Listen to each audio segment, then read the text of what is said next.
Halo teman-teman, masalah sosial bukanlah sebuah kenyataan yang baru-baru saja terjadi di masa ini. Masalah sosial sudah ada sejak zaman dahulu dan terjadi di seluruh dunia.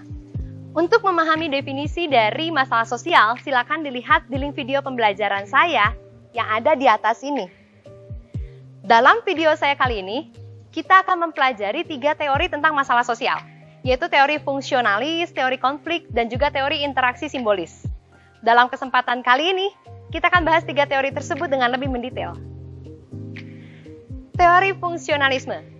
Menurut teori ini, semua bagian masyarakat seperti keluarga, ekonomi, dan sekolah memiliki fungsinya masing-masing di masyarakat dan saling bekerja sama untuk membangun tatanan sosial yang stabil.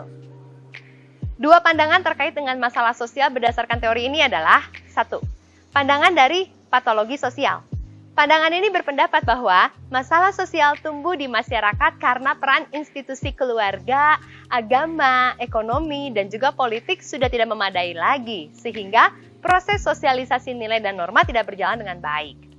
Untuk mencegah hal ini, maka orang harus menerima sosialisasi dan pendidikan moral yang memadai. 2. Pandangan dari disorganisasi sosial. Pandangan ini berpendapat bahwa masalah sosial bersumber dari proses perubahan sosial yang cepat yang kemudian mengganggu norma-norma yang ada di masyarakat. Berikutnya teori konflik. Menurut teori konflik, masalah sosial timbul dari berbagai macam konflik sosial yang muncul dari ketimpangan antara yang kuat dan lemah.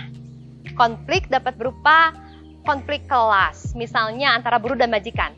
Konflik ras, misalnya politik apartheid yang diterapkan di Afrika Selatan, dan juga konflik gender, pandangan yang menganggap rendah suatu gender. 2 pandangan terkait dengan masalah sosial berdasarkan teori ini adalah 1. Teori Marxis. Teori ini berpandangan bahwa konflik sosial terjadi karena ketidaksetaraan ekonomi dalam sistem kapitalisme yang terjadi antara kaum borjuis sebagai pemilik mesin dan modal dengan kaum proletar, yaitu buruh dan pekerja. Yang kedua, teori non-Marxis. Teori ini berpandangan bahwa konflik terjadi dikarenakan perbedaan kepentingan dan nilai sehingga menimbulkan interpretasi yang berbeda-beda. Teori interaksionisme simbolik. Teori ini melihat masalah sosial sebagai interaksi simbolis antara individu yang mempunyai masalah sosial dengan individu yang tidak mempunyai masalah sosial. 2 pandangan terkait dengan masalah sosial berdasarkan teori ini adalah 1. Teori pelabelan. Menurut teori ini, suatu kondisi sosial dianggap bermasalah dikarenakan telah dicap sebagai satu masalah. Yang kedua, konstruksionisme sosial. Teori ini melihat bahwa masalah sosial merupakan hasil daripada konstruksi manusia. Konflik seringkali terjadi karena tidak adanya penghargaan terhadap perbedaan antar individu ataupun kelompok.